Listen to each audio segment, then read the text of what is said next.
रिश्ता हो। अरे तो जैसे तैसे करके रिश्ता पकड़ में आया है, तुम्हारी बेवकूफी से वापस चला जाएगा, फिर मुझे दोष मत देना। तो मैं भी क्या करूं, सारे जतन करके हार गए। तुम्ही ने तो उसे पढ़ा लिखा कर इतना सच रखा है। भाई सच कहूं तो मेरे समझ में तो ये पढ़ाई लिखाई का जंजाल आता था। अपना जमाना अच्छा था। आ आ ई उ ऊ ऊ। मेरा दिल न तोड़ो। अरे तुम्हें मजाक लगी है क्या? मेरा कहना था आई पढ़ ली, गिनती सीख ली, सो हो गया।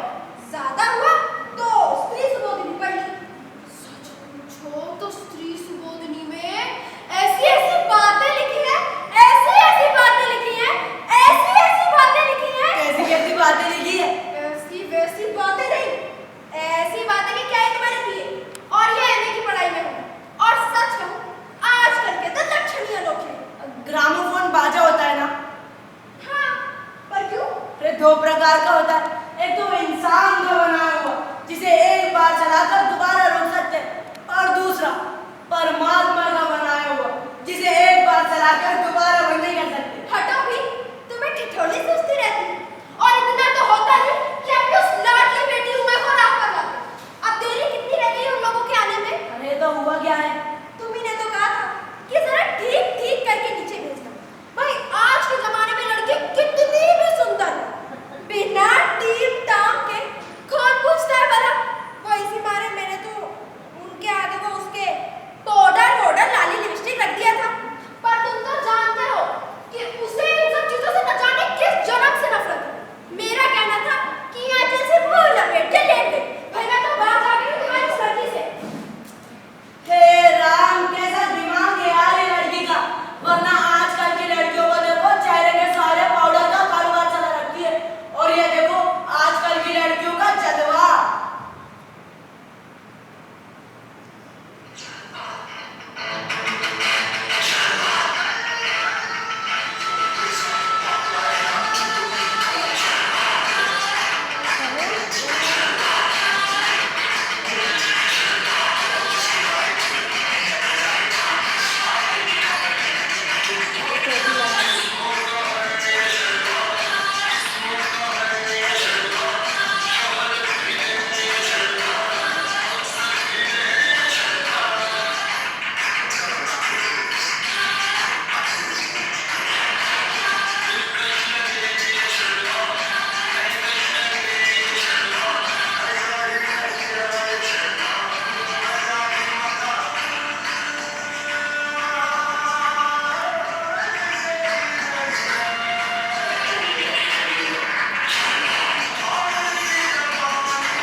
मैं तो कहती थी इंट्रेंस ही करा लेते, लड़की अपने हाथ रहती, इतनी परेशानी उठानी ना पड़ती। और तुम्हें तो अरे चुप रहो ना, तुम्हें कतई अपनी जुबान पर काबू नहीं है। मैंने कहा था रिश्ते वालों के सामने सही ढंग से रहना, पर तुम तो अभी से सब ऊपर दे रही हो। पता नहीं उनके आने के बाद क्या करोगी। ठीक है दादा, मैं कुछ नहीं करूँगी, मुझे मेरा काम बता दो बस। देखो तुम उमा को जैसे तैसे तैयार करा देना, ना चाहे पाउडर वाउडर बस पान भिजवा देना, और नाश्ता तो तैयार है ना? हाँ, नाश्ता तो लो रतन भी आएगा। चल बाजा सीधा हमारा पूरे चलेगा। हाँ, नाश्ता तो तैयार है। बाकी मिठाई तो वो लोग ज्यादा खाएंगे। कुछ नमकीन चीजें बना दी है, चाय तैयार है, टोस्ट भी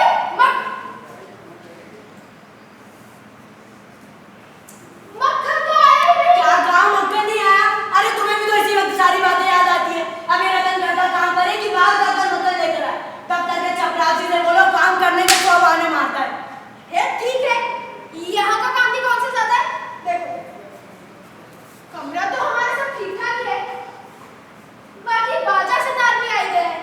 नाश्ता वहाँ बराबर वाले कमरे में करना है, ट्रे में रखा है, सो तुम्हें दे दूंगी। एक आध चीज तुम खुद से उठा लेना। इतनी देर में रहते दौड़ कर जाकर मक्खन लेने आएगा जाना। और वैसे भी 2 आदमी ही तो हैं।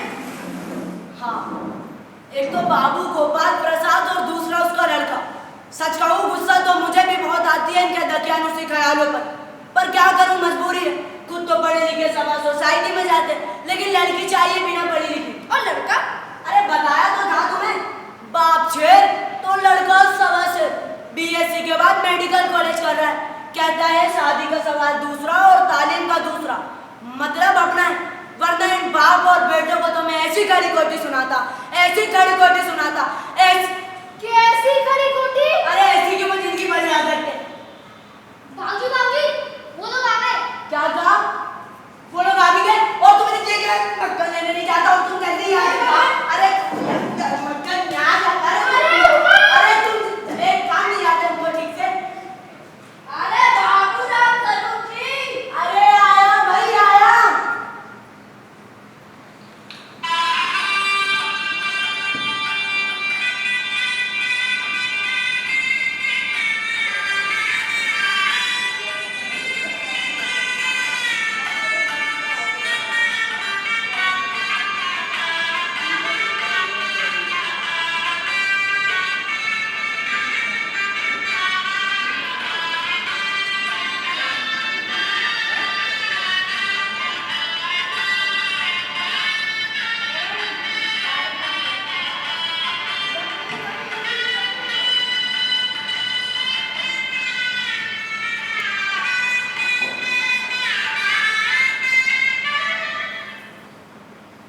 अरे बाबू राम करो जी।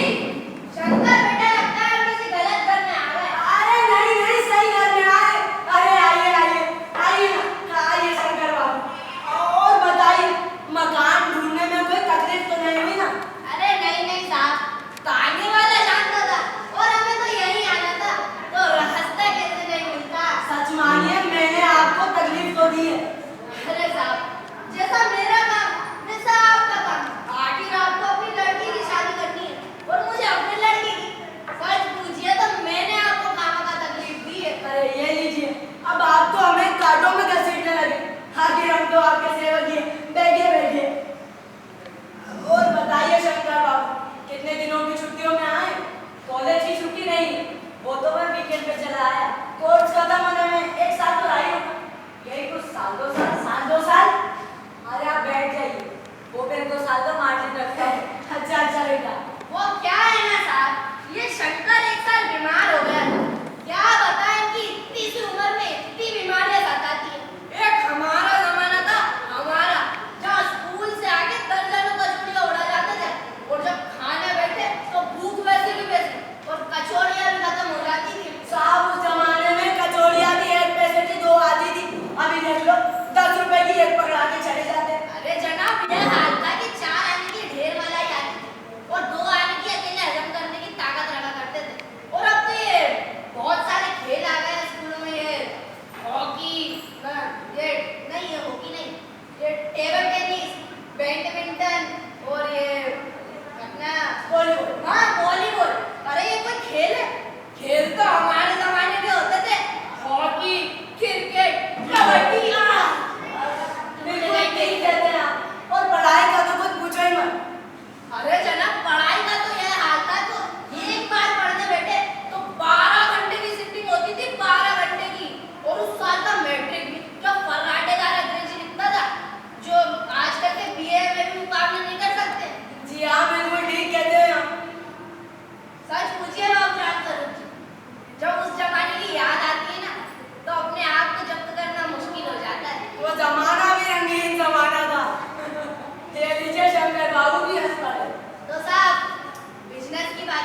सरकार टैक्स लगा रही है।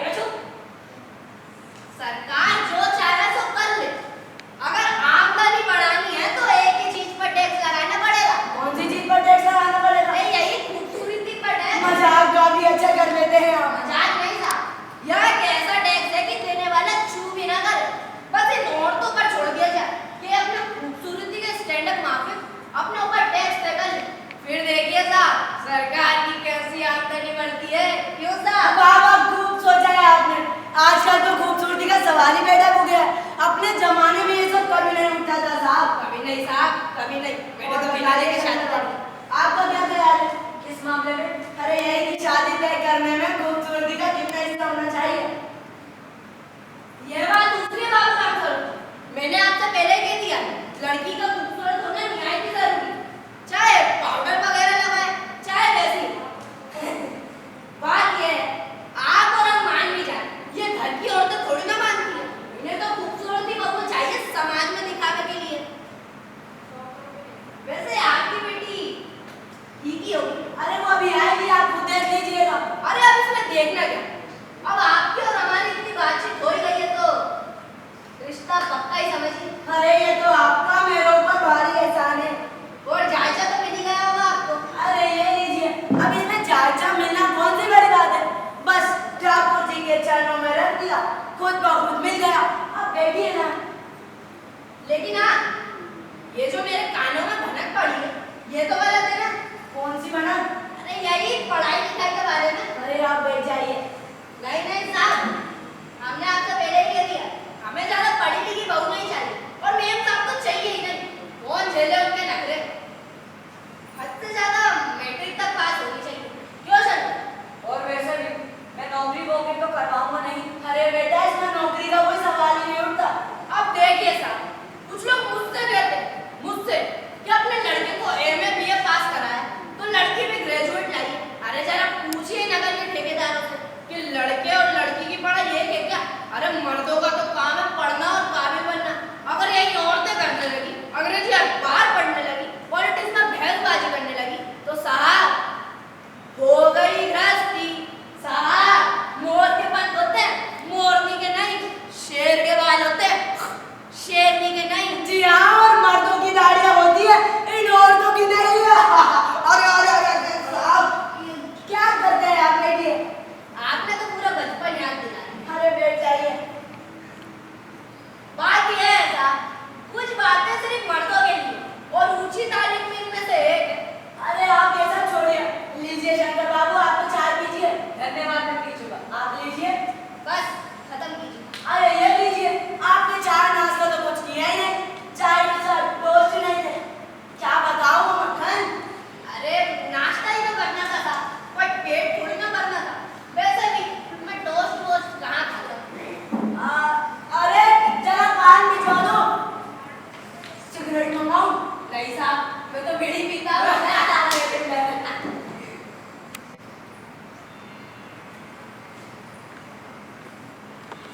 नहीं नहीं साहब, हमने सुन लिया, बहुत अच्छा गाती है। बेटा खड़े हो जाओ।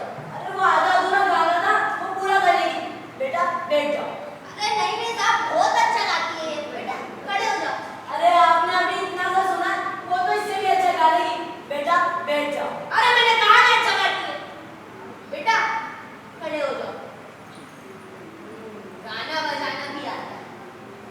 बेटी कुछ सिलाई वगैरह सीखी है? अरे ये लीजिए, बताना ही भूल गया।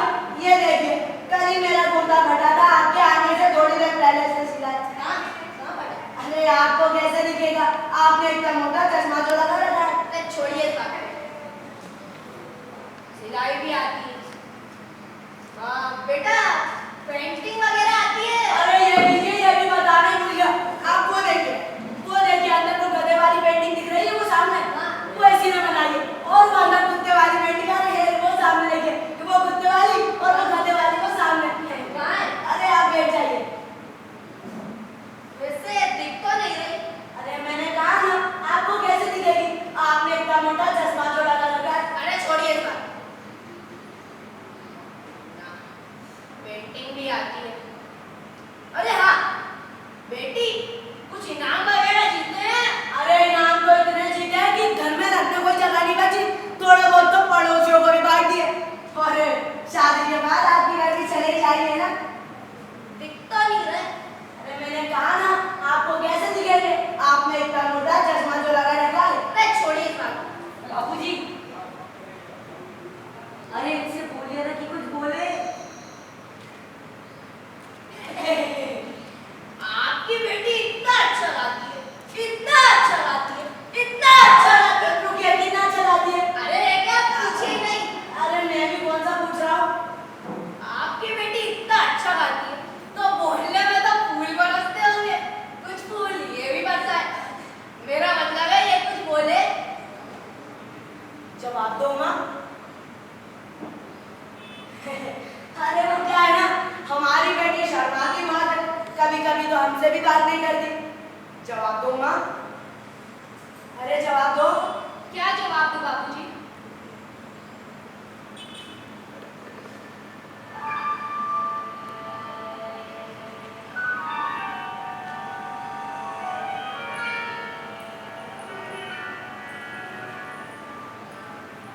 जब कुर्सी या मेज बिकती है तब दुकानदार कुर्सी या मेज से तो कुछ नहीं पूछता, सिर्फ खरीदार को दिखला देता है। पसंद आई तो ठीक, वरना माँ मैंने तुम्हें समझाया था, इनके सामने सही ढंग से रहना, तुम्हें कहने को भी मना मुझे करा। कैसे लेने दो बाबूजी। ये जो महाशय मेरे खरीदार बनकर आए हैं, पूछिए जरा इनसे, क्या लड़कियों का दिल नहीं होता? क्या उन्हें चोट नहीं लगती? क्या वे बेबस भेड़ बकरियां हैं जिन्हें कसाई अच्छी तरह पाल पोस कर। बस बाबूराम स्वरूप जी, बस। ये लड़की कब से हमारी बेइज्जती कर रही है और आप इसे कुछ कह नहीं रहे। आपने हमारी बेइज्जती करने के लिए हमें बुलाया था क्या? हाँ, और हमारी बेइज्जती नहीं होती जो आप इतनी देर से नापतोल कर रहे हैं।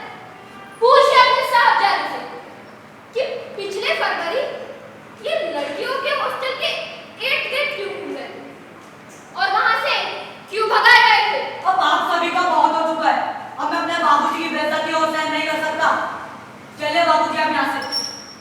एक मिनट बेटे, एक मिनट।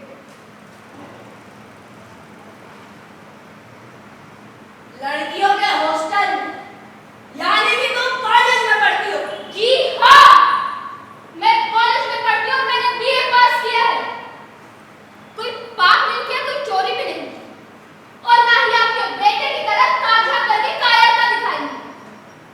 मुझे अपनी इज्जत, अपने मान का ख्याल तो है, लेकिन पूछिए इनसे किस तरह नौकरानी के पैर पर जब मुंह छुपा कर भागे थे। मां तो चुप हो जा। बस बाबूराम स्वरूप जी, बस। आपने मेरे साथ दगा किया, दगा। आपने मुझसे कहा कि ये मैट्रिक तक पढ़ी पर ये तो बीए पास है। झूठ की भी हद होती। लाओ शक्कर बेटा मेरी छड़ी। मुझे तो लोगों ने कहा था कि इस घर में रिश्ता नहीं करना, वो तो मेरी बदकिस्मती थी जो मैं आया। वो बात प्रजाति सुनिए, बस एक मौका दे दीजिए, मैं अपनी सारी गलती सुधार दूंगा। मौका देने लायक आपने छोड़ा ही है। हटिए। अरे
जहाँ तक मेरी स्मृति काम दे रही है, ये नाटक पूर्व में भी खेला जाता हाँ, अभी हाँ 1 महीना पहले भी खेला था। है। ऐसी मेरी याददाश्त कह रही है। जी जी इस पर भी नाटक में बहुत मेहनत की गई है और हमारे समाज की विसंगतियों को बहुत अच्छे ढंग से प्रदर्शित किया गया है। और इन विसंगतियों के कारण ही हमारा जो हिंदू समाज है खंड खंड बढ़ता चला जा रहा है। इसके समाधान पर नाटक भी प्रस्तुत किए जाने चाहिए। और इसके साथ में एक बात और कि वर्तमान परिस्थितियों में आत्मरक्षा के लिए भी व्यवस्था की जानी चाहिए। जैसे जैसे मीडिया में खबरें आ रही हैं, तभी हम समय के साथ साथ हिंदू समाज को आगे बढ़ा पाएंगे। बहुत बहुत धन्यवाद। बच्चों ने बहुत मेहनत की।